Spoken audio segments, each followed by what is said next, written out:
Hey guys, how you doing today? How do you like my new intro? I think it's quite nice, very minimalist, simple. Uh, Conveys the exact message I would like to convey. The sun is moving upward in the sky, bringing light and representing things positive, from my point of view. Anyways, today I'm going to talk about three more things that are helpful if you're going to live in a van. Okay, guys, the first thing I'm going to talk about is butane stove. I love this thing. Um, but not necessarily the stove itself, but where to get cheap butane containers that go in here. These little deals. First, a word about the stove. I had a Coleman Power Pack one burner stove. If you ever watch Adventure Van Man, Brian, his stove, I had the same exact one in his. And I found that, well, the main reason I didn't like it is because it used propane. I was using a 20-pound propane tank to run both my heater and the stove. And no fault of the stove, but I didn't like running a T connection off my propane tank because it was making the connections um, just a little bit more complicated than I wanted, and I was getting propane odors in the van. So I decided just to keep it ultra simple with the heater, just have one connection to the tank and one connection to the heater. That's it. So I bought this stove. This is the Coleman. I don't know. It's just Coleman propane. No, not propane. Coleman butane stove. It's very simple. Bought at Walmart. I think in Canada it was like 28 bucks or 30 bucks or something. But the point what I'm trying to say is buying these things. Tip number one: you can buy these these butane canisters way cheaper at Asian markets. In Canada, we have this Asian market called T&T, and I paid $5 for this entire package, and so I bought two.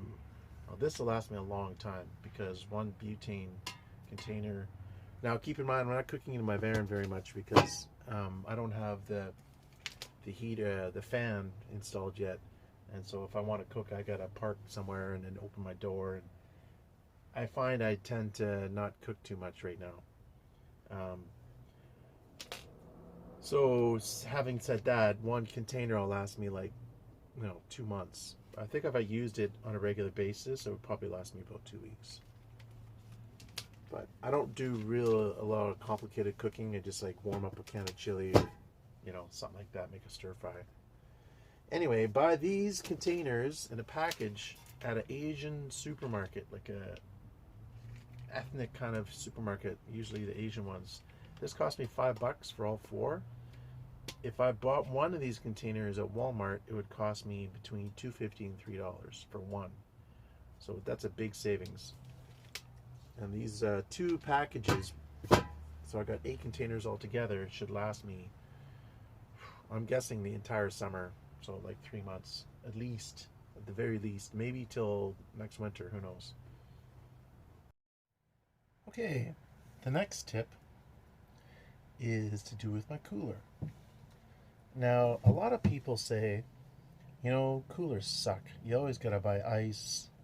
It melts everywhere. It's a bunch of water spilled inside of your cooler because the ice melts. And it's a big hassle to clean it. Well, I don't have that problem. And I don't have a fridge. I just have this cooler. So how do I do it? I use these. These blue ice block packs. We call it, there's no name actually. Non-toxic, reusable freeze and use, over 400 uses, I think. Environmentally safe. Um, Benefit of this, like I said, I don't have to buy ice. What I do is I take this and I just bring it in the freezer at work. If you have a staff room at work that you have access to, and you can just stick this in the freezer in the morning, by within 6 hours or 4 hours even, this is going to be rock solid. And then it's good for about 2 or 3 days in an uninsulated, just a regular cooler like this. This is just like a $35, $40 cooler. So yes, ice blocks. No, you don't have to buy ice. It's awesome. So that's a tip. I don't see a lot of people talking about that, and I think it's very useful. You can even have. I have two of them. I don't really use the other one, but um, I could leave one at my ex-wife's house when I go there, and then I can take one at work or whatever, and just have an extra just in case. You never know. Now, a couple of weeks ago in Vancouver, where I live, we had a bit of a heat wave where we had temperatures reaching 28, 30 Celsius for like a week at a time. And it didn't last more than a couple of weeks, but it was a hot spell. And I was wondering why my ice blue block, which I just showed, wasn't lasting very long. It would last like maybe a day or 2 days before it started getting warm. 2 days, pretty much. And then I realized, because before my ice was lasting way longer, my cooler was staying cold for way longer, like last summer when it was similar temperatures. And what I realized was I have not, my cooler is not insulated. It's just a regular cooler. So the question is, how does one insulate a cooler? Well, what you do is you take this. This is 2-inch foam board insulation, and what you do is you build a box out of the insulation. And this isn't going to be my cooler. Once I'm done building my van, I'm actually going to build a small cooler into the countertop, sort of like this picture right here.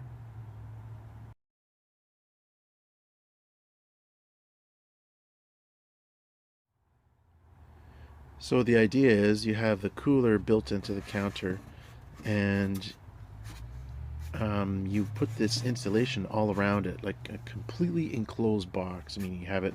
I don't have enough insulation to show you right now, but you have over the lid, you have it on the sides, front, underneath it, and that will extend your ice or blue block or whatever you use for a number of days. I bet you double your ice, probably to 4 days.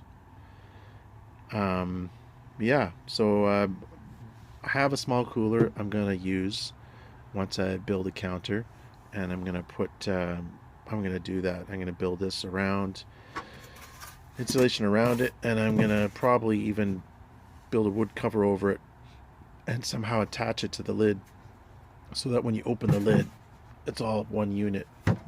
So yeah, you basically drastically improve the quality of your cooler by building a polystyrene box around it. That will make a big difference. So there you have it. 3 tips to increase the quality of life while living in a van. The butane canisters, buy them at an Asian market, T&T market up here in Vancouver, British Columbia, Canada. I'm sure there's other Asian markets in the States that have a similar kind of situation. Number 2, try the blue blocks instead of buying ice. If you have somewhere that you can stick it in the freezer to make them nice and cold, like a staff room at work, or somewhere that you go often, like parents' house or something, works well for me. And thirdly, use the polystyrene insulation to build a nice box to keep your cooler in, and your ice or blue blocks will last much longer. Alright, guys, well, that's it for this one. Thanks for watching. Take care, and good night.